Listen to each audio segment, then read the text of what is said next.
우리는 지금 6월 중순부터 생명의 말씀 큐티 본문으로 사도행전 말씀을 계속해서 묵상하고 있습니다. 계속해서 큐티를 하신 분들은 아마도 사도행전의 그 전체 내용들이 머릿속에 딱 그려지리라고 믿습니다. 그렇죠? 다들 그러셨으리라 믿습니다.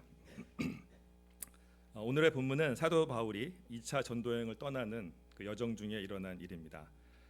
사도 바울의 전도 여행에 대해서 이해를 돕기 위해서 잠깐 살펴보도록 하겠습니다. 사도 바울의 전도 여행을 보기 위해서는 우리가 안디옥 교회를 먼저 살펴봐야 하는데요.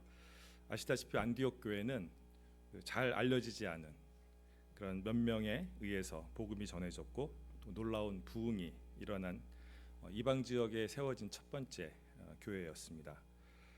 예루살렘 교회는 안디옥 교회에서 이 교회에 바나바를 파송하게 되는데 안디옥 교회가 크게 부흥하자 바나바는 사울을 불러와서 같이 사역을 하게 됩니다.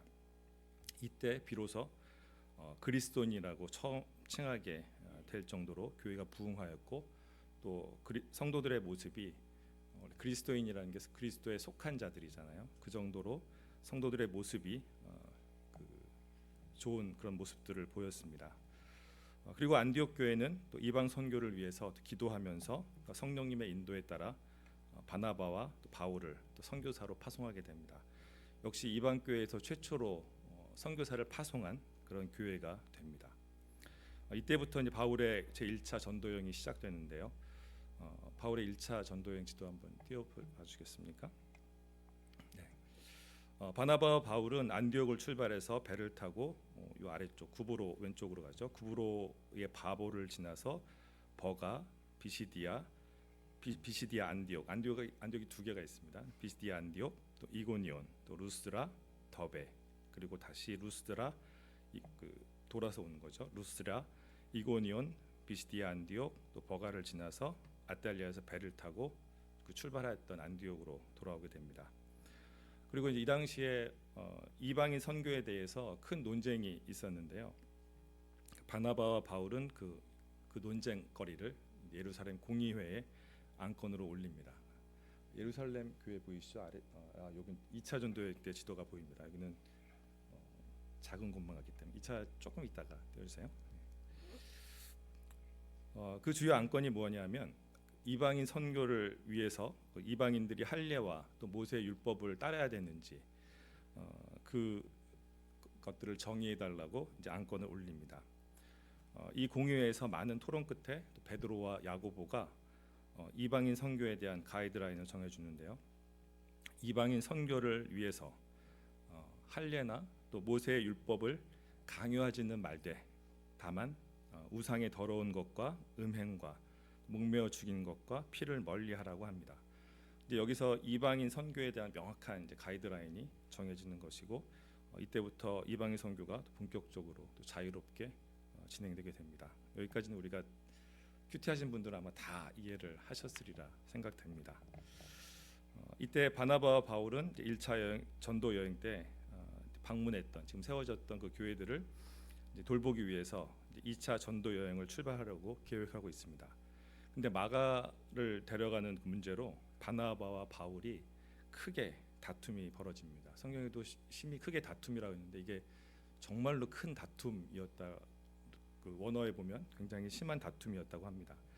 마가가 같이 선교여행 1차 하다가 밤빌리아에서 전도여행 중에서 갑자기 고향으로 돌아갔던 그런 사람이고 또 바나바의 조카였습니다. 아마 그 향수병 때문에 돌아갔다라는 그런 얘기 기록들이 좀 있는 것 같습니다.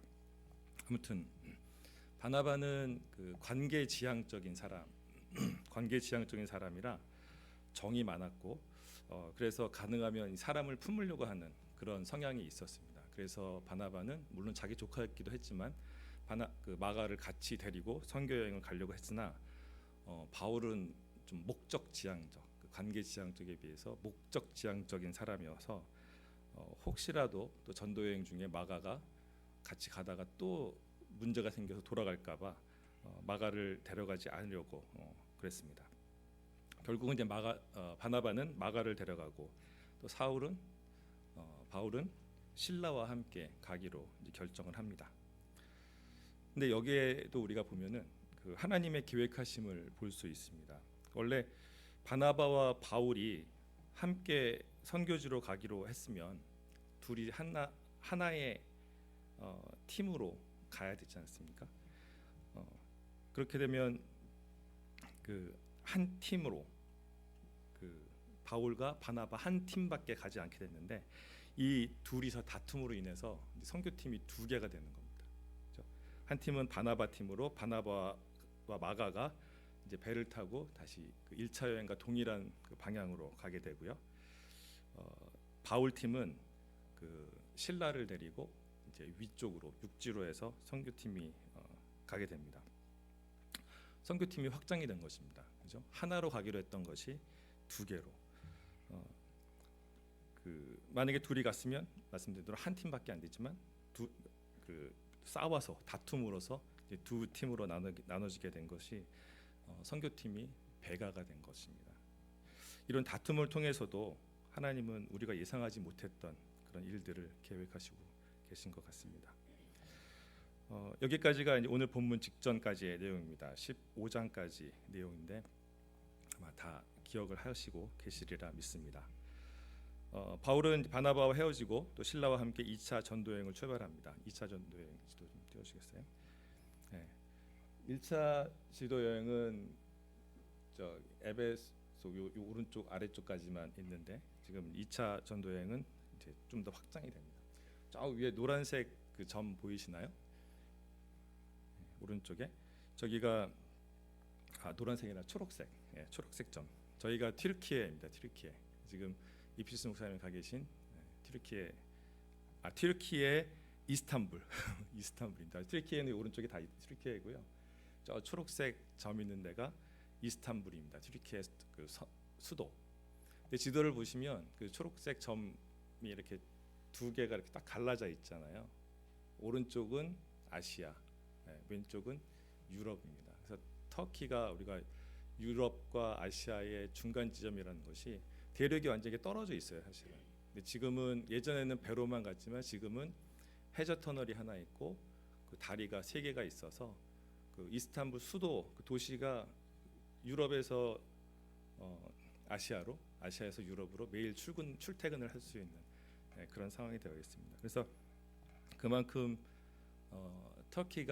튀르키예가 상당히 중요한 그런 지점이죠. 유럽과 아시아의 그 중간 연결하는 그 지역이기 때문에. 그래서 바울과 신라는 그 안디옥을 출발해서 이제 길리기아에서 전도하고 또 더베를 거쳐서 루스드라에 이릅니다. 여기서 이제 디모데를 만나게 되는데요.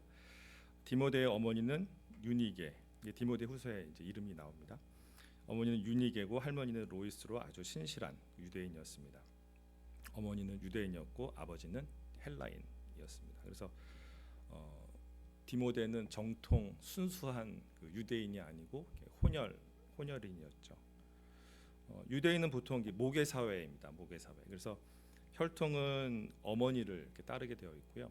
그럼에도 불구하고 종교적이나 이런 다른 문화적 이런 것들은 또 부계를 따르게 되어 있습니다. 그래서 디모데가 비록 혈통은 어머니 혈통이지만 이 종교적으로 어렸을 때 할례를 받을 필요도 없고 의무도 없고 또 사실은 할례를 받을 그런 자격도 안 되는 사람이죠. 유대인이 아니었기 때문에. 하지만 그 어머니와 할머니가 이미 기독교로 개종을 해서 디모데는 어려서부터 하나님을 잘 믿는, 알았던, 그리고 예수님을 알았던, 특히 예수님을 알았죠. 예수님을 알았던 그런 사람이었습니다. 디모데는 2절에서 보면 루스드라와 이고니온에 있는 형제들에게 칭찬받는 자라고 성경에 기록되어 있습니다. 루스드라와 이고니온은 지도에서 보시면 한 20km 정도 떨어진 거리였는데요. 그 모든 곳에서 다 칭찬받는 그런 평판이 아주 좋은 그런 사람이었습니다. 우리 표현으로 하면 평판이 자자했다, 칭찬이 자자했다, 이렇게 표현할 수 있는 그런 사람이었습니다. 하나님은 평판이 좋은 사람을 사용하시는 것 같습니다. 우리가 세상 사람들로부터 손가락질 받는 사람이 하나님의 일을 하겠다라고 하면 오히려 덕이 안 되겠죠. 우리는 사실 우리 주변에서 그런 사람들을 많이 볼 수 있습니다. 특히 기독교 정치인들은 말만 기독교인들이지 또 실제 그들의 삶은 또 믿지 않는 사람들보다 더 부패하였고 또 정직하지 못한 그런 사람들이 너무 많습니다. 만약 이런 정치인들이 하나님의 이름을 내걸고 또 무슨 일을 한다고 하면 그것이 잘 될 수 있을까요? 뭐 겉으로는 잘 될 수 있겠죠. 아부하고 또 정치인이니까. 그런데 오히려 이런 것들이 기독교인들에 대한 어떤 그 욕을 먹게 하는 그런 일들이 부작용들이 있을 수 있습니다. 사실 바울도 기독교인들이 봤을 때는 상종하기 싫은 그런 사람이었을 것입니다. 사울 시절에. 그렇죠? 하지만 하나님의 은혜로 완전히 변화된 사람이었습니다. 이렇게 사도 바울과 같이 완전히 깨어지고 또 변화되지 않는 한 평판이 좋지 않은 사람들은 그런 사람들이 사역을 한다는 것이 사실 쉽지 않았을 것이고 오히려 해를 끼쳤을 것입니다. 아시다시피 사도 바울도 초기에는 같은 기독교 지도자들로부터 또 의심의 눈총을 많이 받았던 그런 인물이었죠. 그래서 하나님은 이 평판이 좋은 디모데를 바울의 어떤 동역자로 같이 전도 여행에 동참하게 됩니다. 우리가 어차피 이 세상 가운데 살아야 되지 않습니까? 예전에 수도원에 들어가서 사는 것이 아니라 세상 가운데 살아야 되기 때문에 우리도 세상 사람들로부터 더 좋은 평판을 받아야 할 것입니다. 교회 다니는 사람이 뭐 그러냐라고 손가락질을 받는다면 이는 복음 전파에 장애가 되는 것입니다. 사실 학교 다닐 때나 어디 사회에 있을 때 그런 얘기가 제일 듣기 싫은 것 같아요. 야, 네가 교회 다니는 사람이야? 교회 다니는 사람들이 그래? 그런 말 들으면 속상하죠. 그렇습니다. 우리가 이런 좋은 평판을 받는 그런 사람들이 되어야 될 것입니다. 지난 수요 예배 때도 잠깐 말씀드리긴 했는데 선교적 교회라는 것이 아마 선교적 교회라는 말 들으셨을 겁니다. 미셔널 처치라고 하는 것이죠. 선교적 교회라고 하면 단순히 우리가 해외 선교를 하는 그런 것이라고 생각을 할 수 있을 것입니다. 선교적 교회, 선교하는 교회. 하지만 선교적 교회가 그런 것은 아니거든요. 해외 선교를 한다고 해서 선교적 교회가 되는 것이 아니고 선교적 교회는 나의 삶의 자리, 내가 살고 있는 이 자리에서 하나님을 증거하고 또 예수님의 사랑을 전하는 것입니다. 디모데는 평판이 좋았던 사람이었기 때문에 복음 전하기도 아마 쉬웠을 것입니다. 우리가 우리의 삶의 현장에서 또 그리스도인으로서 또 좋은 평판을 받아서 복음을 전하는 또 선교적 교회의 모습을 보이는 그런 선교적 모습을 이루어가는 우리 새생명교회와 성도님들이 모두 되시길 주님의 이름으로 먼저 축원드립니다. 디모데는 바울과 함께 전도여행을 떠나기 전에 할례를 행합니다. 말씀드린 대로 디모데는 아버지가 헬라인이었기 때문에 종교적으로 아버지를 따르게 되어 있어서 할례를 받을 필요는 그리고 받을 자격도 없던 사람이었습니다. 그럼에도 바울과 함께 또 선교를 떠나기 위해서 할례를 받게 되는 그 이유는 이 사도 바울이 전도하는 것이 완전 순수한 이방인을 하는 것도 있지만 디아스포라, 유대인으로서 해외에 흩어져 있는 그런 유대인들을 전도하기 위한 그런 목적도 있었습니다. 그래서 흩어져 있는 유대인들을 전도하기 위해서는 그 유대인을 따라서 할례를 받는 것이 선교하기에 전도하기에 훨씬 유리했기 때문에 같이 가는 이 디모데가 할례를 받을 필요는 없었지만 이제 할례를 같이 받게 됩니다. 그들의 생활과 또 그들의 사역이 또 인정을 받기 위한 것이었죠.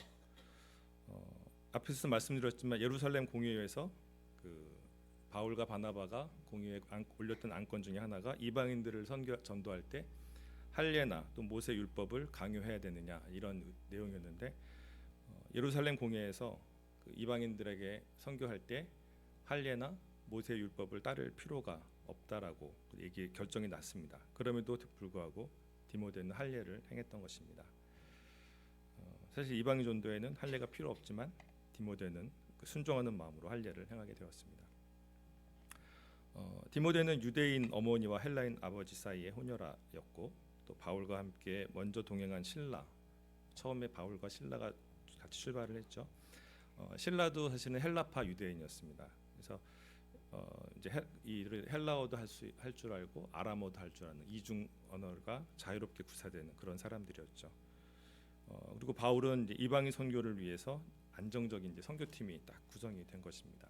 2명의 동역자들, 그 이방 선교에 적합한 2명의 동역자가 준비되었고 선교팀이 안정적으로 구성이 되었습니다. 이제 계획했던 아시아 지역으로 이제 선교를 나가기만 하면 되는 것이죠. 바울은 계속해서 아시아로 선교를 하기 위해서 기도하면서 준비했고 그 사역을 준비했고 그 사역 팀들도 딱 그에 맞추어서 이제 구성이 된 것입니다. 4절과 5절에 보면 바울과 함께 한 선교팀은 여러 성을 다니면서 복음을 전하였습니다. 그리고 계획했던 아시아 지역으로 계속해서 전도 여행을 할 계획을 세웠습니다. 아마도 이때까지 바울은 아마 자신이 세운 그 계획이 하나님의 뜻과 동일하다라고 생각했을 것입니다. 아마 하나님이 자신의 계획을 알고 계시면 너무 기뻐하실 거라고 생각했을지도 모릅니다. 내가 아시아로, 남들이 가지 않는 아시아로, 소아시아로 선교를 하겠다라는 것을 하나님이 기특하게 생각하시겠지라고 생각했을 것입니다. 바울은 항상 어떻게든 그 많은 이들에게 복음을 전하기 원했고, 특별히 자신은 이방인들 선교를 위해서 택함을 받았기에 자신이 아시아로 가고자 하는 계획이 하나님 뜻에 합당한 계획일 것이라고 생각했을 것입니다. 특히 1차 전도 여행 때는 가는 곳마다 바울이 두들겨 맞고 또 온갖 고난을 다 당했었습니다. 근데 2차 전도 여행을 할 때는 시작을 했는데 너무 시작부터 순조롭게 잘 되는 것이죠. 여러 성을 다녔는데 많은 이들이 믿었다고 복음을 들었다고 했습니다. 그렇게 생각하니까 바울은 내가 계획했던 것이 정말 하나님 뜻이구나, 하나님께서 인도하시는구나라고 아마 생각을 했을 것입니다. 그런데 뜻하지 않게 성령님이 길을 막습니다. 성령이 아시아에서 말씀 전하지 못하게 하시거늘, 어떤 방식으로 성령님께서 길을 막았는지는 성경에 없습니다. 그래서 우리가 알 수는 없지만 어쨌든 성령이 말씀을 전하지 못하게 하고 있습니다. 상식적으로 납득이 안 가죠. 복음을 전하려고 하는데 성령님이 말씀을 전하지 못하게 한다는 것, 하나님의 말씀을 전하지 못하게 하는 것이 상식적으로 이해가 안 됩니다. 바울은 소아시아 지역, 지금의 터키 지역을 말하는데 이곳으로 계속해서 가기를 원했습니다. 그런데 6절에 보면 성령이 아시아에서 말씀을 전하지 못하게 막습니다. 다른 일도 아니고 복음을 전하겠다는데 성령님이 막으시니 바울은 도저히 이해가 되지 않습니다. 아마 뭔가 착오가 있을 거라고 생각했을지도 모르겠습니다. 그래서 바울은 계속해서 부르기아와 갈라디아 땅으로 그리고 계속해서 비두니아로 가려고, 지도 보시면 오른쪽 위쪽이 계속 갈라디아, 저 위쪽에 비두니아 본도, 계속 위쪽으로 소아시아 쪽으로 이제 가려고 계속 바울은 계획을 세웠습니다. 그리고 계속 애를 썼었습니다. 바울 자신은 이방 선교를 위해서 부름 받았기 때문에 아시아로 가려고 했던 것입니다. 남들이 가지 않았던. 그런데 7절에서 이번에는 예수의 영이 허락하지 않습니다. 성령님이 한번 막으셨는데 계속해서 고집을 피우고 아시아로 가려고 하니까 이제 예수의 영이 2차로 그 길을 막습니다. 바울은 이제 자신의 계획이 하나님의 계획과 다르다는 것을 깨닫고 또 드로아 지역으로 내려가게 됩니다. 사실 한두 번 더 버티고 자신의 계획대로 해볼 생각도 했을 텐데 바울은 하나님께 순종합니다. 그렇지 않겠습니까? 내가 나쁜 짓을 하려고 하는 것도 아니고 이방인 선교를 하려고 하는 것인데 왜 자꾸 막으시는지 따질 법도 할 텐데 바울은 바로 하나님 앞에 순종합니다. 이제 이곳에서 역사적인 일이 일어나게 됩니다. 지도를 보면 아시겠지만 드로아 저기 보이시죠? 저 가운데 쪽에 약간 위쪽에 저희가 이제 아시아의 그쪽이죠. 드로아에서 그 마게도냐 땅은 그 앞에 있는 게 에게해인데요, 바다인데요. 그 에게를 건너면 바로 보이게 됩니다. 9절을 이렇게 보시면 밤에 환상이 바울에게 보이니 마게도냐 사람 하나가 서서 그에게 청하여 이르되 마게도냐로 건너와서 우리를 도우라 하거늘. 이제 바울은 하나님의 뜻을 분명히 알았습니다. 그 환상을 본 바울의 반응은 어떠했습니까? 10절에 보면 바울이 그 환상을 보았을 때 우리가 곧 마게도냐로 떠나기를 힘쓰니 이는 하나님이 저 사람들에게 복음을 전하라고 우리를 부르신 줄로 인정함이로라. 바울은 곧 마게도냐로 떠나기를 힘썼습니다. 지금까지 자기의 계획을 세웠지만 하나님이 틀으시니까 하나님의 뜻을 인정하자마자 바로 마게도냐로 떠나기로 힘씁니다. 하나님의 뜻을 깨달았을 때 즉각 순종했던 것입니다. 다시 2차 여전도행을 보면은 드로아에서 마게도냐 땅의 빌립보 지역으로 이제 배를 타고 건너갑니다. 화살표가 드로아에서 빌립보. 저 전체가 마게도냐 땅인데 이제 빌립보 땅으로 처음 들어가게 됩니다. 저는 회사를 다닐 때 제가 글로벌 회사의 자동차 부품 쪽을 다녔었는데요. 이제 했던 일이 프로젝트 매니저 일을 했었습니다. 프로젝트 매니저라는 게 주로 하는 일이 이제 그 일정을 관리하고 또 이제 다른 부서들과 일을 이렇게 조율하는 그런 일을 했었습니다. 다른 부서들과 일을 하다 보면 이제 제가 세우는 계획들대로 제가 계획을 막 세워서 일을 하는데 잘 움직이지 않을 때가 참 많이 있어요. 이제 그럴 때 사장님이나 높으신 분이 딱 지시를 하면 그 일들이 제가 계획했던 것들이 잘 안 됐을 때 윗사람이 딱 지시를 하면 바로 일사천리로 진행되는 것을 볼 수 있습니다. 저도 나름대로 많은 사람들의 다른 부서들의 또 계획들, 사람들의 그 편의도 최대한 고려하고 또 계획대로 잘 준비했는데 사장님의 말 한마디로 제가 세웠던 계획들이 다 흩어지고 새로운 판이 짜이는 그런 것들을 볼 수 있습니다. 우리의 인생도 마찬가지인 것 같습니다. 내가 아무리 선한 목적으로, 좋은 목적으로 모든 사람들에게 좋게 계획을 세울지라도 하나님이 노 하시면 바뀌는 것입니다. 19세기 말에 1885년에 한국에 들어온 선교사가 있습니다. 그 당시에 이제 많이들 들어왔는데 우리가 많이 아는 알렌 언더우드, 아펜젤러 이런 선교사님들이 계신데 1885년에 언더우드 선교사님이 이제 한국에 들어왔습니다. 한국 기독교 장로회 이제 아버지라고 우리가 얘기를 하는데 이 언더우드 선교사는 원래 인도 선교사로 가려고 계획을 했었습니다. 그래서 인도에 대한 소명이 있었기에 신학교를 졸업하고 또 그곳에서 이제 의료 선교를 하기 위해서 1년 동안 이제 의학 공부를 했었습니다. 그러던 어느 날 그에게 조선에 대한 소식이 들려옵니다. 그는 조선에도 선교사를 보내고 싶은 마음에 조선에 선교사로 갈 사람을 찾았습니다. 하지만 1년 동안 아무도 지원하지 않았습니다. 당시 조선은 1885년이니까요. 당시 조선은 아무도 모르는 조그만 변방의 조그만 나라였기 때문에 너무나도 생소해서 아무도 가려고 하지 않았습니다. 그러던 어느 날 언더우드는 마음속에 이런 생각이 계속 떠올랐습니다. 왜 너 자신이 가지 않느냐? 그는 인도 대신에 자신이 조선으로 가기로 이제 결심을 했습니다. 그래서 네덜란드 개혁교회 선교부에 조선 선교사로 지원을 했습니다. 근데 선교부는 기금이 없다라는 이유로 지원을 못하겠다라고 그래서 못 가게 되었는데 계속 간청을 했음에도 불구하고 기금이 없다라는 이유로 이제 가지 못하게 되었습니다. 그러던 중에 그는 뉴욕의 한 장로교회에서 청빙을 받게 됐는데 저는 이제 수락을 했죠. 뉴욕이니까 그래도 미국에.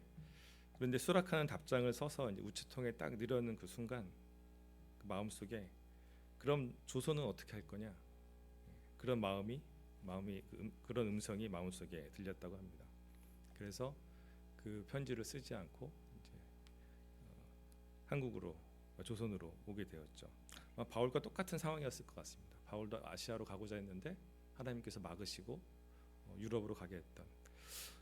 결국 그 언더우드는 그 답장을 보내지 않고 다시 이제 조선에 갈 길을 찾고 있어서 찾았습니다. 다행히 기적적으로 도움을 줄 사람을 만나서 1884년에 출발해서 일본에 들렀다가 이제 조선에 들어왔는데요. 1885년 조선 선교로 가는 길이 이제 열리게 되었습니다. 인도 선교사로 가는 것, 또 뉴욕의 한 교회에서 담임 목사로 일하는 것, 모두 다 하나님의 일을 하는 것이죠. 그런데 하나님은 언더우드의 마음에 거룩한 부담감을 주시고 또 언더우드를 통해서 하나님의 계획하신 더 큰 일을 이루셨던 것 같습니다.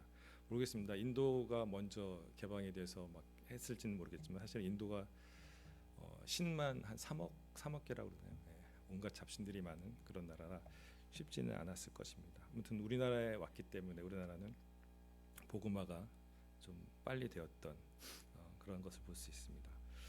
이렇듯 한국의 복음화도 사람의 계획을 바꾸셔서 하나님의 계획 속에 모두 이루어짐을 우리가 알 수 있습니다.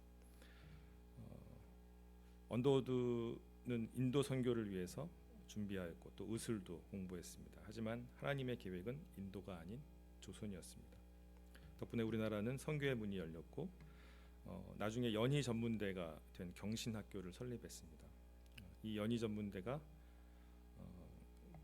연희 전문대와 그 루이스 헨리 세브란스, 이름이 세브란스예요. 세브란스의 기부로 인해서 세브란스 병원이 생겼고, 우리가 세브란스 병원 아시죠? 연대하고 세브란스.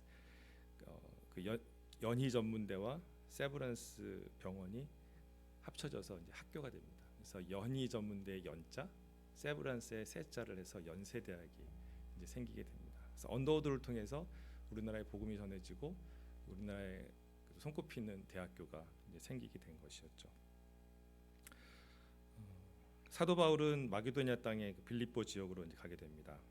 그런데 하나님이 바울이 계획했던 그 아시아 지역 선교를 막고 마게도니아로, 유럽으로 가게 하셨으면 사실은 복음을 들을 사람들을 미리 준비시켜 주었으면 참 좋았을 텐데, 바울은 빌립보에서 또 잡혀서 감옥에 갇히고, 우리가 잘 알죠. 바울과 실라가 찬양을 불렀을 때 옥문이 열리고 간수와 그 가족들이 모두 침례를 받았던 것을 볼 수 있습니다. 어떤 빌립보에 갔을 때 막 복음 전파가 막 잘 됐으면 좋았을 텐데 사실 그러지는 않고 오히려 감옥에 갇히는 일이 일어납니다. 하나님이 왜 바울의 계획을 바꾸셨나요? 아시아 선교의 꿈을 꾸면서 소위 잘 나가던 바울의 뜻을 막으시고 유럽으로 향하게 하신 하나님의 뜻이 어디에 있었는지 우리가 알 수 있을까요? 아마 우리는 하나님의 뜻을 당장은 알 수가 없을 것입니다. 하지만 분명한 것은 하나님은 우리의 생각보다 더 깊고 더 크고 더 높은 생각과 또 계획을 갖고 계시다는 것입니다. 오늘 설교 제목을 더 큰 하나님의 계획이라고 했는데 우리의 생각보다 더 큰 계획들을 분명히 하나님은 갖고 계십니다. 이사야 55장 8절에서 9절 말씀해 보면 이는 내 생각이 너희의 생각과 다르며 내 길은 너희의 길과 다름이니라. 여호와의 말씀이니라. 이는 하늘이 땅보다 높음같이 내 길은 너희의 길보다 높으며 내 생각은 너희의 생각보다 높음이니라. 그렇습니다. 하나님의 생각은 우리의 생각보다 항상 높습니다. 그러면 우리가 계획을 세우지 말고 하나님이 이끄시는 대로 그대로 그냥 살면 되나요? 무계획이 가장 좋은 건가요? 아닙니다. 하나님의 계획과 생각은 우리가 계획을 세워봐야 더 명확하게 하나님의 계획을 깨달을 수 있는 것입니다. 사도 바울도 나름대로 정말 하나님의 뜻대로 계획을 세웠습니다. 근데 그것이 꺾이면서 새로운 하나님의 계획을 알 때 그때 하나님의 명확한 계획을 알 수 있는 것이죠. 바울이 자신의 계획을 세워봤기에 하나님의 계획이 더 잘 보였던 것입니다. 언더우드도 인도에 대한 선교의 비전을 갖고 자기가 계획을 세웠기에 하나님의 변경된 계획에 또 순종할 수 있었던 것입니다. 자신이 계획을 세우지 않았다면 하나님의 인도하심을 받지 못했을 것입니다.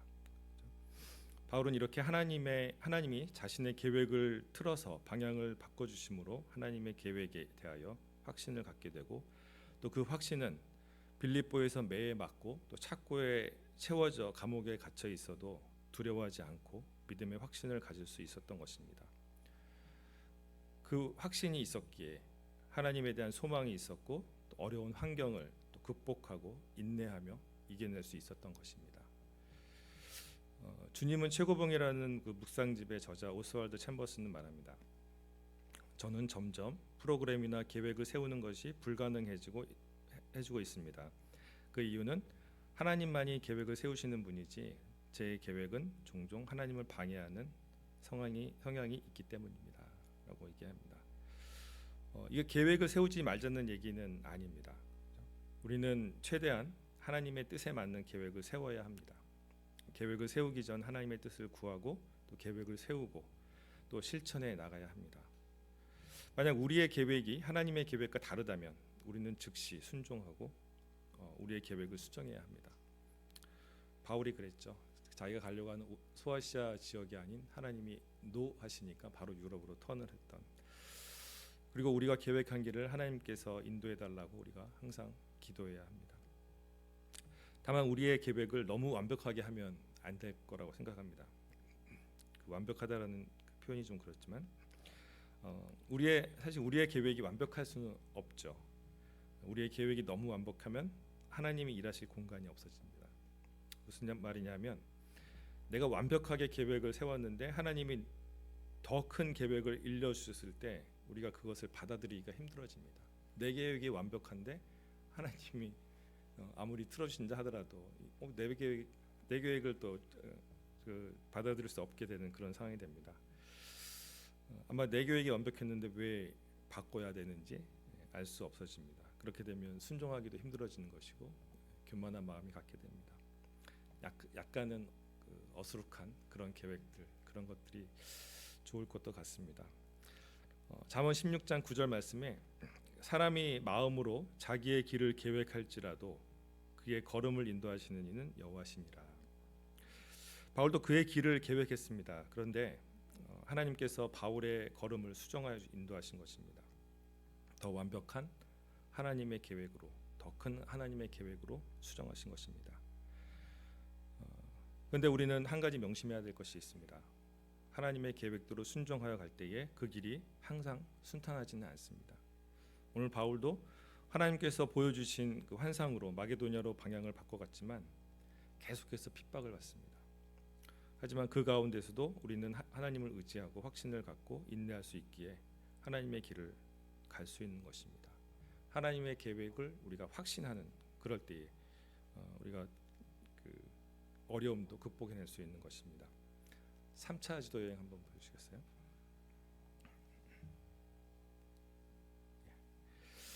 바울은 2차와 비슷한 경로로 전도 여행을 갑니다. 다만 이제 소아시아 지역 깊게 가는 것이 아니라 아까 처음에는 이제 저 위쪽 비두니아 본도 이쪽으로 이제 가려고 했었던 것이죠.